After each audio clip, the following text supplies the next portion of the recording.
ಓಂ ಶಾಂತಿ. ಮಧುರಾತಿ ಮಧುರ ಶಿವ ಪರಮಾತ್ಮ ತಂದೆಯ ಮಧುರ ಮಹಾವಾಕ್ಯವನ್ನು ಕೇಳೋಣ. ಇಂದಿನ ಮುರಳಿಯ ದಿನಾಂಕವಾಗಿದೆ 13-10-2025. ಪ್ರಾತಃ ಮುರಳಿ ಬಾಪ್ತಾದ ಮಧುಬನ್. ಮಧುರ ಮಕ್ಕಳೇ, ನೀವು ದೇವತೆಗಳಾಗಬೇಕಾಗಿದೆ. ಆದ್ದರಿಂದ ಮಾಯೆಯ ಅವಗುಣಗಳ ತ್ಯಾಗ ಮಾಡಿ. ಕೋಪಿಸಿಕೊಳ್ಳುವುದು, ಹೊಡೆಯುವುದು, ತೊಂದರೆ ಕೊಡುವುದು, ಕೆಟ್ಟ ಕೆಲಸ ಮಾಡುವುದು, ಕಳ್ಳತನ ಮಾಡುವುದು ಇದೆಲ್ಲವೂ ಮಹಾಪಾಪವಾಗಿದೆ. ಇಂದಿನ ಪ್ರಶ್ನೆಯಾಗಿದೆ, ಈ ಜ್ಞಾನದಲ್ಲಿ ಯಾವ ಮಕ್ಕಳು ತೀಕ್ಷ್ಣವಾಗಿ ಮುಂದೆ ಹೋಗುತ್ತಾರೆ? ನಷ್ಟವು ಯಾರಿಗೆ ಆಗುತ್ತದೆ? ಉತ್ತರ: ಯಾರಿಗೆ ತಮ್ಮ ಲೆಕ್ಕಪತ್ರವನ್ನಿಡುವುದು ಬರುತ್ತದೆಯೋ ಅವರು ಈ ಜ್ಞಾನದಲ್ಲಿ ಬಹಳ ತೀಕ್ಷ್ಣವಾಗಿ ಮುಂದೆ ಹೋಗುತ್ತಾರೆ. ಯಾರು ದೇಹಿ ಅಭಿಮಾನಿಯಾಗಿರುವುದಿಲ್ಲವೋ ಅವರಿಗೆ ನಷ್ಟವಾಗುತ್ತದೆ. ತಂದೆಯು ತಿಳಿಸುತ್ತಾರೆ, ವ್ಯಾಪಾರಿಗಳಿಗೆ ಲೆಕ್ಕವನ್ನಿಡುವ ಅಭ್ಯಾಸವಿರುತ್ತದೆ. ಆದ್ದರಿಂದ ಇಲ್ಲಿಯೂ ಅವರು ತೀಕ್ಷ್ಣವಾಗಿ ಮುಂದೆ ಹೋಗುತ್ತಾರೆ. ಗೀತೆಯಾಗಿದೆ, ಮುಖವನ್ನು ನೋಡಿಕೋ ಪ್ರಾಣಿ. ಓಂ ಶಾಂತಿ. ಆತ್ಮಿಕ ಪಾತ್ರಧಾರಿ ಮಕ್ಕಳ ಪ್ರತಿ ತಂದೆಯು ತಿಳಿಸುತ್ತಾರೆ, ಏಕೆಂದರೆ ಆತ್ಮವೇ ಬೇಹದ್ದಿನ ನಾಟಕದಲ್ಲಿ ಪಾತ್ರವನ್ನು ಅಭಿನಯಿಸುತ್ತಿದೆ. ಇದು ಮನುಷ್ಯರ ನಾಟಕವಲ್ಲವೇ? ಮಕ್ಕಳು ಈ ಸಮಯದಲ್ಲಿ ಪುರುಷಾರ್ಥ ಮಾಡುತ್ತಿದ್ದೀರಿ. ಬಲೆ, ಮನುಷ್ಯರು ವೇದಶಾಸ್ತ್ರಗಳನ್ನು ಓದುತ್ತಾರೆ, ಶಿವನ ಪೂಜೆ ಮಾಡುತ್ತಾರೆ. ಆದರೆ ತಂದೆಯು ತಿಳಿಸುತ್ತಾರೆ, ಇದರಿಂದ ಯಾರೂ ನನ್ನನ್ನು ಪ್ರಾಪ್ತಿ ಮಾಡಿಕೊಳ್ಳಲು ಸಾಧ್ಯವಿಲ್ಲ. ಏಕೆಂದರೆ ಭಕ್ತಿಯು ಇಳಿಯುವ ಕಲೆಯಾಗಿದೆ. ಜ್ಞಾನದಿಂದ ಸದ್ಗತಿಯಾಗುತ್ತದೆ ಅಂದ ಮೇಲೆ ಅವಶ್ಯವಾಗಿ ಮತ್ಯಾವ ಮಾರ್ಗದಿಂದಲೋ ಇಳಿಯುತ್ತಾರಲ್ಲವೇ? ಇದೊಂದು ಆಟವಾಗಿದೆ. ಇದನ್ನು ಯಾರೂ ತಿಳಿದುಕೊಂಡಿಲ್ಲ. ಶಿವಲಿಂಗವನ್ನು ಪೂಜಿಸುವಾಗ ಅದನ್ನು ಬ್ರಹ್ಮನೆಂದು ಹೇಳುವುದಿಲ್ಲ. ಅಂದ ಮೇಲೆ ಯಾರನ್ನು ಪೂಜಿಸುತ್ತಾರೆ? ಶಿವಲಿಂಗವನ್ನೇ ಈಶ್ವರನೆಂದು ತಿಳಿದು ಪೂಜೆ ಮಾಡುತ್ತಾರೆ.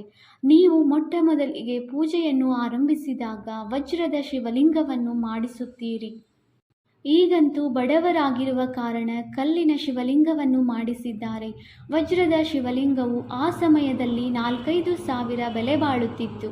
ಈ ಸಮಯದಲ್ಲಂತೂ ಅದರ ಬೆಲೆಯು 5-7 ಲಕ್ಷಗಳಾಗಿವೆ. ಅಂತಹ ವಜ್ರಗಳು ಸಿಗುವುದು ಬಹಳ ವಿರಳ. ಕಲ್ಲು ಬುದ್ಧಿಯವರಾಗಿರುವ ಕಾರಣ ಜ್ಞಾನವಿಲ್ಲದೆ ಕಲ್ಲಿನ ಪೂಜೆ ಮಾಡುತ್ತಾರೆ. ನಿಮಗೆ ಜ್ಞಾನವಿದೆ ಅಂದ ಮೇಲೆ ನೀವು ಪೂಜೆ ಮಾಡುವುದಿಲ್ಲ. ಚೈತನ್ಯದಲ್ಲಿ ತಂದೆಯು ಸನ್ಮುಖದಲ್ಲಿದ್ದಾರೆ, ಅವರನ್ನೇ ನೀವು ನೆನಪು ಮಾಡುತ್ತೀರಿ. ನಿಮಗೆ ತಿಳಿದಿದೆ, ನೆನಪಿನಿಂದಲೇ ವಿಕರ್ಮಗಳು ವಿನಾಶವಾಗುತ್ತವೆ. ಗೀತೆಯಲ್ಲಿಯೂ ಸಹ ಹೇ ಮಕ್ಕಳೇ ಎಂದು ಹೇಳುತ್ತಾರೆ. ಪ್ರಾಣವೆಂದು ಆತ್ಮಕ್ಕೆ ಹೇಳಲಾಗುತ್ತದೆ. ಪ್ರಾಣವು ಹೊರಟು ಹೋಯಿತೆಂದರೆ ಇದು ಶವದ ಸಮಾನ. ಆತ್ಮವು ಶರೀರವನ್ನು ಬಿಟ್ಟು ಹೋಗುತ್ತದೆ. ಆತ್ಮವು ಅವಿನಾಶಿಯಾಗಿದೆ. ಅದು ಶರೀರದಲ್ಲಿ ಪ್ರವೇಶ ಮಾಡಿದಾಗ ಚೈತನ್ಯವಿರುತ್ತದೆ.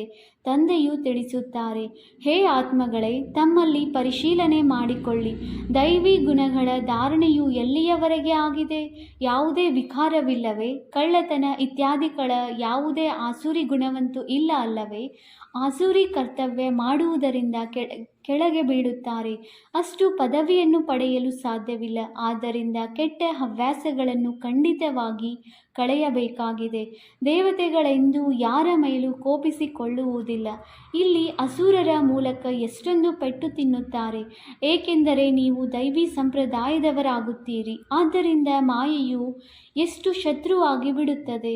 ಮಾಯೆಯು ಅವಗುಣದ ಕೆಲಸ ಮಾಡುತ್ತದೆ. ಹೊಡೆಯುವುದು, ತೊಂದರೆ ಕೊಡುವುದು, ಕೆಟ್ಟ ಕೆಲಸ ಮಾಡುವುದು ಇದೆಲ್ಲವೂ ಪಾಪವಾಗಿದೆ.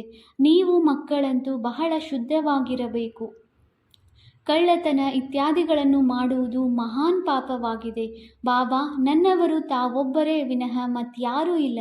ನಾನು ತಮ್ಮನ್ನೇ ನೆನಪು ಮಾಡುತ್ತೇನೆಂದು ತಂದೆಯೊಂದಿಗೆ ನೀವು ಪ್ರತಿಜ್ಞೆ ಮಾಡುತ್ತಾ ಬಂದಿದ್ದೀರಿ. ಭಕ್ತಿ ಮಾರ್ಗದಲ್ಲಿ ಬಲೆ ಹಾಡುತ್ತಾ ಬಂದಿದ್ದಾರೆ. ಆದರೆ ನೆನಪಿನಿಂದ ಏನಾಗುತ್ತದೆ ಎಂದು ಅವರಿಗೆ ತಿಳಿದಿಲ್ಲ.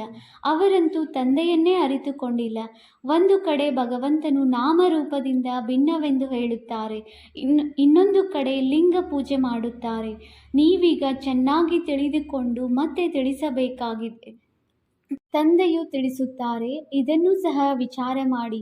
ಮಹಾನ್ ಆತ್ಮರೆಂದು ಯಾರಿಗೆ ಹೇಳಲಾಗುವುದು? ಶ್ರೀಕೃಷ್ಣನಂತೂ ಚಿಕ್ಕ ಮಗು, ಸ್ವರ್ಗದ ರಾಜಕುಮಾರನಾಗಿದ್ದಾನೆ. ಅಂದ ಮೇಲೆ ಶ್ರೀಕೃಷ್ಣನು ಮಹಾತ್ಮನೋ ಅಥವಾ ಇಂದಿನ ಕಲಿಯುಗಿ ಮನುಷ್ಯರು? ಕೃಷ್ಣನು ವಿಕಾರದಿಂದ ಜನ್ಮ ಪಡೆಯುವುದಿಲ್ಲ ಅಲ್ಲವೇ? ಅದು ನಿರ್ವಿಕಾರಿ ಪ್ರಪಂಚ. ಇದು ವಿಕಾರಿ ಪ್ರಪಂಚವಾಗಿದೆ. ನಿರ್ವಿಕಾರಿಗಳಿಗೆ ಬಹಳಷ್ಟು ಬಿರುದುಗಳನ್ನು ಕೊಡಬಹುದು. ವಿಕಾರಿಗಳಿಗೇನು ಮಹಿಮೆಯಿದೆ? ಒಬ್ಬ ತಂದೆಯೇ ಶ್ರೇಷ್ಠಾಚಾರಿಗಳನ್ನಾಗಿ ಮಾಡುತ್ತಾರೆ. ಅವರು ಎಲ್ಲರಿಗಿಂತ ಸರ್ವಶ್ರೇಷ್ಠನಾಗಿದ್ದಾರೆ. ಮತ್ತೆಲ್ಲ ಮನುಷ್ಯರು ಪಾತ್ರಧಾರಿಗಳಾಗಿದ್ದಾರೆ ಅಂದ ಮೇಲೆ ಪಾತ್ರದಲ್ಲಿ ಅವಶ್ಯವಾಗಿ ಬರಬೇಕಾಗುವುದು. ಸತ್ಯಯುಗವು ಶ್ರೇಷ್ಠ ಮನುಷ್ಯರ ಪ್ರಪಂಚವಾಗಿದೆ. ಪ್ರಾಣಿ ಪಕ್ಷಿಗಳೆಲ್ಲವೂ ಶ್ರೇಷ್ಠವಾಗಿರುತ್ತವೆ. ಅಲ್ಲಿ ಮಾಯಾ ರಾವಣನೇ ಇರುವುದಿಲ್ಲ. ಅಲ್ಲಿ ಇಂತಹ ಯಾವುದೇ ತಮೋಗುಣಿ ಪ್ರಾಣಿ ಪಕ್ಷಿಗಳು ಇರುವುದಿಲ್ಲ. ನಿಮಗೆ ತಿಳಿದಿದೆ, ನವಿಲು ವಿಕಾರದಿಂದ ಜನ್ಮ ಕೊಡುವುದಿಲ್ಲ. ಅದರ ಕಣ್ಣಿನಿಂದ ನೀರು ಬರುತ್ತದೆ. ಅದನ್ನು ಹೆಣ್ಣು ನವಿಲು ಧಾರಣೆ ಮಾಡಿಕೊಳ್ಳುತ್ತದೆ. ನವಿಲಿಗೆ ರಾಷ್ಟ್ರ ಪಕ್ಷಿ ಎಂದು ಹೇಳುತ್ತಾರೆ. ಸತ್ಯಯುಗದಲ್ಲಿಯೂ ಸಹ ವಿಕಾರದ ಹೆಸರಿರುವುದಿಲ್ಲ. ಮೊದಲನೇ ವಿಶ್ವದ ರಾಜಕುಮಾರನು ಶ್ರೀಕೃಷ್ಣನಾಗಿದ್ದಾನೆ. ಅವನ ಕಿರೀಟದಲ್ಲಿ ನವಿಲು ಗರಿಯನ್ನಿಡುತ್ತಾರೆ ಅಂದ ಮೇಲೆ ಏನೋ ರಹಸ್ಯವಿರಬೇಕಲ್ಲವೇ? ಆದ್ದರಿಂದ ತಂದೆಯು ಎಲ್ಲ ಮಾತುಗಳನ್ನು ರಿಫೈನ್ ಮಾಡಿ ತಿಳಿಸಿಕೊಡುತ್ತಾರೆ. ಅಲ್ಲಿ ಮಕ್ಕಳು ಹೇಗೆ ಜನ್ಮ ಪಡೆಯುತ್ತಾರೆ ಎಂಬುದನ್ನು ಸಹ ನೀವು ಮಕ್ಕಳು ತಿಳಿದುಕೊಂಡಿದ್ದೀರಿ. ಅಲ್ಲಿ ವಿಕಾರವಿರುವುದಿಲ್ಲ. ತಂದೆಯು ತಿಳಿಸುತ್ತಾರೆ, ನಿಮ್ಮನ್ನು ದೇವತೆಗಳನ್ನಾಗಿ ಮಾಡುತ್ತೇನೆ ಅಂದ ಮೇಲೆ ತಮ್ಮ ಪೂರ್ಣ ಪರಿಶೀಲನೆ ಮಾಡಿಕೊಳ್ಳಿ. ಪರಿಶ್ರಮವಿಲ್ಲದೆ ವಿಶ್ವದ ಮಾಲೀಕರಾಗಲು ಸಾಧ್ಯವಿಲ್ಲ. ಹೇಗೆ ನೀವಾತ್ಮಗಳು ಬಿಂದುವಾಗಿದ್ದೀರೋ ಹಾಗೆಯೇ ತಂದೆಯೂ ಬಿಂದುವಾಗಿದ್ದಾರೆ. ಇದರಲ್ಲಿ ತಬ್ಬಿಬ್ಬಾಗುವ ಮಾತಿಲ್ಲ. ನಾವು ನೋಡಬೇಕೆಂದು ಕೆಲವರು ಹೇಳುತ್ತಾರೆ. ಅದಕ್ಕೆ ತಂದೆಯು ತಿಳಿಸುತ್ತಾರೆ, ಈ ಕಣ್ಣಿಗೆ ಕಾಣಿಸುವವರನ್ನು ಬಹಳ ಸಮಯದಿಂದ ನೀವು ಪೂಜೆ ಮಾಡಿದಿರಿ, ಆದರೆ ಲಾಭವೇನೂ ಆಗಲಿಲ್ಲ. ಈಗ ಯಥಾರ್ಥ ರೀತಿಯಿಂದ ನಾನು ನಿಮಗೆ ತಿಳಿಸುತ್ತೇನೆ. ನನ್ನಲ್ಲಿ ಇಡೀ ಪಾತ್ರವು ಅಡಕವಾಗಿದೆ. ನಾನು ಪರಮ ಆತ್ಮನಲ್ಲವೇ? ಯಾವುದೇ ಮಗು ತನ್ನ ಲೌಕಿಕ ತಂದೆಗೆ ಈ ರೀತಿ ಹೇಳುವುದಿಲ್ಲ. ಪರಮಪಿತನೆಂದು ಒಬ್ಬರಿಗೆ ಹೇಳಲಾಗುತ್ತದೆ. ಸನ್ಯಾಸಿಗಳಂತೂ ತಂದೆಯೆಂದು ಹೇಳಲು ಅವರಿಗೆ ಮಕ್ಕಳೇ ಇಲ್ಲ. ಇವರು ಎಲ್ಲ ಆತ್ಮಗಳ ತಂದೆಯಾಗಿದ್ದಾರೆ. ಆಸ್ತಿಯನ್ನು ಕೊಡುತ್ತಾರೆ. ಅವರದು ಗೃಹಸ್ಥ ಆಶ್ರಮವಲ್ಲ. ತಂದೆಯು ತಿಳಿಸುತ್ತಾರೆ, ನೀವೇ 84 ಜನ್ಮಗಳನ್ನು ಭೋಗಿಸಿದ್ದೀರಿ. ಮೊಟ್ಟ ಮೊದಲಿಗೆ ನೀವೇ ಸತು ಪ್ರಧಾನರಾಗಿದ್ದೀರಿ. ನಂತರ ಕೆಳಗಿಳಿಯುತ್ತಾ ಬಂದಿದ್ದೀರಿ. ಈಗಂತೂ ತಮಗೆ ಶ್ರೇಷ್ಠರೆಂದು ಹೇಳಿಕೊಳ್ಳುವುದಿಲ್ಲ. ಈಗಂತೂ ನೀಚರೆಂದು ತಿಳಿಯುತ್ತಾರೆ. ತಂದೆಯು ಮತ್ತೆ ಮತ್ತೆ ತಿಳಿಸುತ್ತಾರೆ, ಮೂಲ ಮಾತೇನೆಂದರೆ ತಮ್ಮಲ್ಲಿ ನೋಡಿಕೊಳ್ಳಿ. ನನ್ನಿಂದ ಯಾವುದೇ ವಿಕಾರಿ ಕರ್ಮವಾಗಿಲ್ಲವೇ? ಪ್ರತಿನಿತ್ಯವೂ ರಾತ್ರಿಯಲ್ಲಿ ತಮ್ಮ ಲೆಕ್ಕಪತ್ರವನ್ನು ತೆಗೆಯಿರಿ. ವ್ಯಾಪಾರಿಗಳು ಯಾವಾಗಲೂ ಲೆಕ್ಕವನ್ನು ತೆಗೆಯುತ್ತಾರೆ. ಸರ್ಕಾರಿ ಸೇವಕರು ಲೆಕ್ಕವನ್ನು ತೆಗೆಯಲು ಸಾಧ್ಯವಿಲ್ಲ.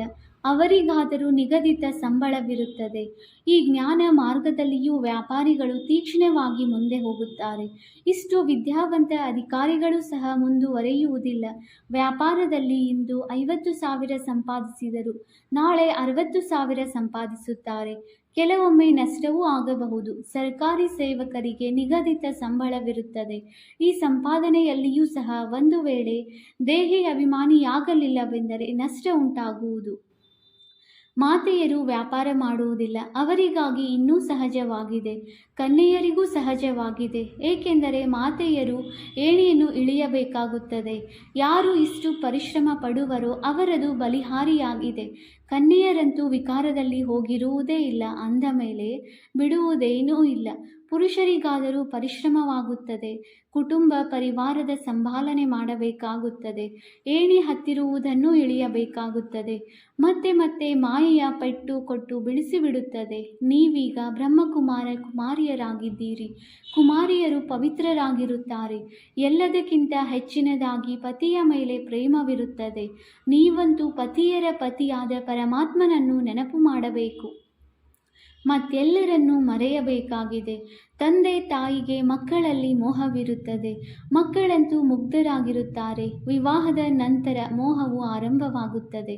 ಮೊದಲು ಸ್ತ್ರೀ ಇಷ್ಟವಾಗುತ್ತಾಳೆ. ನಂತರ ವಿಕಾರಗಳಲ್ಲಿ ಬೀಳಿಸುವ ಏಣಿಯನ್ನು ಹತ್ತಲಾರಂಭಿಸುತ್ತಾರೆ. ಕುಮಾರಿಯು ನಿರ್ವಿಕಾರಿಯಾಗಿದ್ದಾಗ ಪೂಜಿಸಲ್ಪಡುತ್ತಾಳೆ. ನಿಮ್ಮ ಹೆಸರಾಗಿದೆ ಬ್ರಹ್ಮಕುಮಾರ ಬ್ರಹ್ಮಕುಮಾರಿಯರು. ನೀವು ಮಹಿಮಾಯೋಗ್ಯರಾಗಿ ಪೂಜ್ಯಾಯೋಗ್ಯರಾಗುತ್ತೀರಿ. ತಂದೆಯೇ ನಿಮ್ಮ ಶಿಕ್ಷಕನೂ ಆಗಿದ್ದಾರೆ ಅಂದ ಮೇಲೆ ನಾವು ವಿದ್ಯಾರ್ಥಿಗಳಾಗಿದ್ದೇವೆಂದು ನೀವು ಮಕ್ಕಳಿಗೆ ನಶೆ ಇರಲಿ. ಭಗವಂತನು ಅವಶ್ಯವಾಗಿ ಭಗವಾನ್ ಭಗವತಿ ದೇವಿ ದೇವತಾ ಅವರನ್ನಾಗಿ ಮಾಡುತ್ತಾರೆ. ಕೇವಲ ಇದನ್ನೇ ತಿಳಿಸಲಾಗುತ್ತದೆ. ಭಗವಂತನೊಬ್ಬರೇ ಆಗಿದ್ದಾರೆ. ಉಳಿದೆಲ್ಲರೂ ಸಹೋದರರಾಗಿದ್ದೀರಿ. ಮತ್ಯಾವುದೇ ಸಂಬಂಧವಿಲ್ಲ. ಪ್ರಜಾಪಿತ ಬ್ರಹ್ಮನಿಂದ ರಚನೆಯಾಗುತ್ತದೆ, ನಂತರ ವೃದ್ಧಿಯಾಗುತ್ತದೆ. ಆತ್ಮಗಳ ವೃದ್ಧಿ ಎಂದು ಹೇಳುವುದಿಲ್ಲ, ಮನುಷ್ಯರ ವೃದ್ಧಿಯಾಗುತ್ತದೆ. ಆತ್ಮಗಳ ನಿಗದಿತ ಸಂಖ್ಯೆ ಇದೆ. ಅಲ್ಲಿಂದ ಬರುತ್ತಾ ಇರುತ್ತಾರೆ, ಅಲ್ಲಿ ಖಾಲಿಯಾಗುವವರೆಗೂ ಬರುತ್ತಾ ಇರುತ್ತಾರೆ. ವೃಕ್ಷವು ವೃದ್ಧಿಯಾಗುತ್ತಾ ಇರುತ್ತದೆ, ಅಂದರೆ ಒಣಗಿ ಹೋಗುತ್ತದೆ ಎಂದಲ್ಲ. ಇದನ್ನು ಆಲದ ಮರದೊಂದಿಗೆ ಹೋಲಿಕೆ ಮಾಡಲಾಗುತ್ತದೆ. ಅದರ ಬುನಾದಿಯೇ ಇಲ್ಲ, ಉಳಿದಂತೆ ಇಡೀ ವೃಕ್ಷವು ನಿಂತಿದೆ. ನಿಮ್ಮದು ಹಾಗೆಯೇ, ವೃಕ್ಷದ ಬುನಾದಿಯೇ ಇಲ್ಲ, ಕೆಲವೊಂದು ಚಿಹ್ನೆಗಳಷ್ಟೇ ಇವೆ. ಇಲ್ಲಿಯವರೆಗೂ ಮಂದಿರಗಳನ್ನು ಕಟ್ಟಿಸುತ್ತಾ ಇರುತ್ತಾರೆ. ದೇವತೆಗಳ ರಾಜ್ಯವು ಯಾವಾಗ ಇತ್ತು, ನಂತರ ಎಲ್ಲಿ ಹೋಯಿತೆಂಬುದು ಮನುಷ್ಯರಿಗೆ ತಿಳಿದಿಲ್ಲ. ಈ ಜ್ಞಾನವು ನೀವು ಬ್ರಾಹ್ಮಣರಿಗೆ ಇದೆ. ಪರಮಾತ್ಮನು ಬಿಂದು ಸ್ವರೂಪನಾಗಿದ್ದಾರೆಂದು ಮನುಷ್ಯರಿಗೆ ತಿಳಿದಿಲ್ಲ. ಗೀತೆಯಲ್ಲಿಯೂ ಸಹ ಅವರು ಅಖಂಡ ಜ್ಯೋತಿ ಸ್ವರೂಪನೆಂದು ಬರೆದಿದ್ದಾರೆ. ಮೊದಲು ಅನೇಕರಿಗೆ ಅವರ ಭಾವನೆಯ ಅನುಸಾರ ಸಾಕ್ಷಾತ್ಕಾರವಾಗುತ್ತಿತ್ತು. ಕಣ್ಣುಗಳು ಕೆಂಪಗಾಗಿ ಬಿಡುತ್ತಿದ್ದವು. ನಮ್ಮಿಂದ ಸಹನೆ ಮಾಡಲು ಸಾಧ್ಯವಿಲ್ಲವೆಂದು ಹೇಳುತ್ತಿದ್ದರು. ಅದಂತೂ ಕೇವಲ ಸಾಕ್ಷಾತ್ಕಾರವಾಗಿತ್ತು. ತಂದೆಯು ತಿಳಿಸುತ್ತಾರೆ, ಸಾಕ್ಷಾತ್ಕಾರದಿಂದ ಯಾವುದೇ ಕಲ್ಯಾಣವಿಲ್ಲ. ಇಲ್ಲಂತೂ ನೆನಪಿನ ಯಾತ್ರೆಯು ಮುಖ್ಯವಾಗಿದೆ. ಹೇಗೆ ಪಾದರಸವು ಜಾರುತ್ತದೆಯಲ್ಲವೇ, ಹಾಗೆಯೇ ನೆನಪು ಸಹ ಪದೇ ಪದೇ ಜಾರಿ ಹೋಗುತ್ತದೆ. ಎಷ್ಟು ನಾವು ತಂದೆಯನ್ನು ನೆನಪು ಮಾಡಬೇಕು ಎಂದುಕೊಂಡರೂ ಸಹ ಬೇರೆ ಬೇರೆ ವಿಚಾರಗಳು ಬಂದು ಬಿಡುತ್ತವೆ. ಇದರಲ್ಲಿಯೇ ನಿಮ್ಮ ಸ್ಪರ್ಧೆ ಇದೆ. ಕೂಡಲೇ ಪಾಪಗಳು ಕಳೆಯುತ್ತವೆ ಎಂದಲ್ಲ, ಸಮಯ ಹಿಡಿಸುತ್ತದೆ. ಕರ್ಮಾತೀತ ಸ್ಥಿತಿಯಾಗಿ ಬಿಟ್ಟರೆ ಮತ್ತೆ ಈ ಶರೀರವೇ ಇರುವುದಿಲ್ಲ.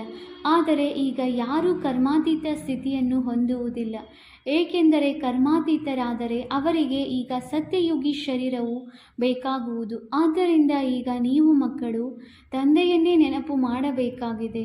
ತನ್ನನ್ನು ನೋಡಿಕೊಳ್ಳುತ್ತಾ ಇರಿ. ನನ್ನಿಂದ ಯಾವುದೇ ಕೆಟ್ಟ ಕರ್ಮವಂತೂ ಆಗುತ್ತಿಲ್ಲವೇ? ತಮ್ಮ ಲೆಕ್ಕಪತ್ರವನ್ನು ಅವಶ್ಯವಾಗಿ ಇಡಬೇಕಾಗಿದೆ. ಇಂತಹ ವ್ಯಾಪಾರಿಗಳು ಬಹುಬೇಗನೆ ಸಾಹುಕಾರರಾಗಿ ಬಿಡುತ್ತಾರೆ. ತಂದೆಯ ಬಳಿ ಯಾವ ಜ್ಞಾನವಿದೆಯೋ ಅದನ್ನು ಮಕ್ಕಳಿಗೆ ತಿಳಿಸುತ್ತಿದ್ದಾರೆ. ತಂದೆಯು ಹೇಳುತ್ತಾರೆ, ನಾನಾತ್ಮನಲ್ಲಿ ಈ ಜ್ಞಾನವು ಅಡಕವಾಗಿದೆ. ಕಲ್ಪದ ಹಿಂದೆ ಯಾವ ಜ್ಞಾನವನ್ನು ಕೊಟ್ಟಿದ್ದೇನೋ ಅದನ್ನೇ ನಿಮಗೆ ತಿಳಿಸುತ್ತೇನೆ, ಮಕ್ಕಳಿಗೆ ತಿಳಿಸುತ್ತೇನೆ. ನೀವಲ್ಲದೆ ಮತ್ಯಾರು ಅರಿತುಕೊಳ್ಳುವರು?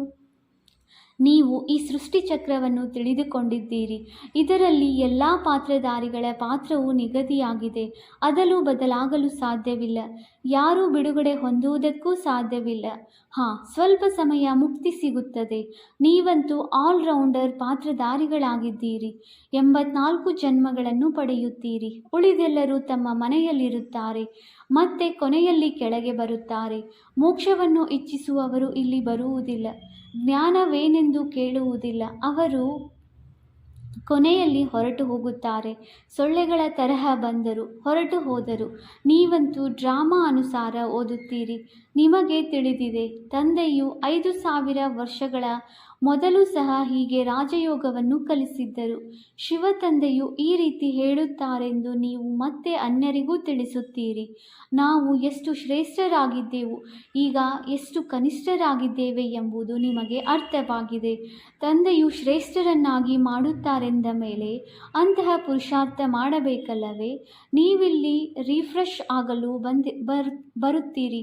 ಇದರ ಹೆಸರೇ ಆಗಿದೆ ಮಧುಬನ. ಕಲ್ಕತ್ತೆ ಅಥವಾ ಬಾಂಬೆಯಲ್ಲಿ ಮುರುಳಿಯನ್ನು ನುಡಿಸುವುದಿಲ್ಲ. ಮಧುಬನದಲ್ಲಿಯೇ ತಂದೆಯು ಮುರುಳಿಯನ್ನು ನುಡಿಸುತ್ತಾರೆ. ಮುರುಳಿಯನ್ನು ಕೇಳುವುದಕ್ಕಾಗಿ ತಂದೆಯ ಬಳಿ ರಿಫ್ರೆಶ್ ಆಗಲು ಬರುತ್ತೀರಿ. ಹೊಸ ಹೊಸ ವಿಚಾರಗಳನ್ನು ತಂದೆಯು ತಿಳಿಸುತ್ತಿರುತ್ತಾರೆ. ಸನ್ಮುಖ ಕೇಳುವುದರಲ್ಲಿ ಎಷ್ಟೊಂದು ಅಂತರವಿದೆ ಎಂಬುದನ್ನು ಅನುಭವ ಮಾಡುತ್ತೀರಿ. ಮುಂದೆ ಹೋದಂತೆ ಬಹಳ ಪಾತ್ರವನ್ನು ನೋಡುವಿರಿ. ತಂದೆಯು ಮೊಟ್ಟ ಮೊದಲೇ ಎಲ್ಲವನ್ನೂ ತಿಳಿಸಿಬಿಟ್ಟರೆ ಅದರ ಸವಿಯೇ ಇರುವುದಿಲ್ಲ. ಆದ್ದರಿಂದ ಕಳೆಯುತ್ತಾ ಹೋದಂತೆ ತಂದೆಯಲ್ಲಿ ಎಲ್ಲವೂ ಇಮರ್ಜ್ ಆಗುತ್ತಾ ಹೋಗುತ್ತದೆ. ಒಂದು ಕ್ಷಣವು ಇನ್ನೊಂದು ಕ್ಷಣಕ್ಕೆ ಹೋಲುವುದಿಲ್ಲ. ತಂದೆಯು ಆತ್ಮಿಕ ಸೇವೆ ಮಾಡಲು ಬಂದಿದ್ದಾರೆ ಅಂದ ಮೇಲೆ ಆತ್ಮಿಕ ಸೇವೆ ಮಾಡುವುದು ನೀವು ಮಕ್ಕಳ ಕರ್ತವ್ಯವೂ ಆಗಿದೆ. ಕೊನೆ ಪಕ್ಷ ಇಷ್ಟಾದರೂ ತಿಳಿಸಿ, ತಂದೆಯನ್ನು ನೆನಪು ಮಾಡಿ ಪವಿತ್ರರಾಗಿ ಪವಿತ್ರತೆಯಲ್ಲಿಯೇ ಅನುತ್ತೀರ್ಣರಾಗುತ್ತಾರೆ, ಏಕೆಂದರೆ ನೆನಪು ಮಾಡುವುದಿಲ್ಲ. ನೀವು ಮಕ್ಕಳಿಗಂತೂ ಬಹಳ ಖುಷಿ ಇರಬೇಕು. ನಾವು ಬೇಹದ್ದಿನ ತಂದೆಯ ಸನ್ಮುಖದಲ್ಲಿ ಕುಳಿತಿದ್ದೇವೆ. ಯಾರನ್ನು ಪ್ರಪಂಚದವರು ಯಾರೂ ತಿಳಿದುಕೊಂಡಿಲ್ಲ. ಜ್ಞಾನ ಸಾಗರನು ಆ ಶಿವ ತಂದೆಯೇ ಆಗಿದ್ದಾರೆ. ದೇಹಧಾರಿಗಳೊಂದಿಗಿನ ಬುದ್ಧಿಯೋಗವನ್ನು ತೆಗೆಯಿರಿ. ಇದು ಶಿವ ತಂದೆಯ ರಥ. ಬ್ರಹ್ಮ ತಂದೆಯವರಾಗಿದ್ದಾರೆ. ಇವರಿಗೆ ಗೌರವ ಕೊಡಲಿಲ್ಲವೆಂದರೆ ಧರ್ಮರಾಜನ ಮೂಲಕ ಬಹಳ ಶಿಕ್ಷೆಗಳನ್ನು ಅನುಭವಿಸಬೇಕಾಗುವುದು.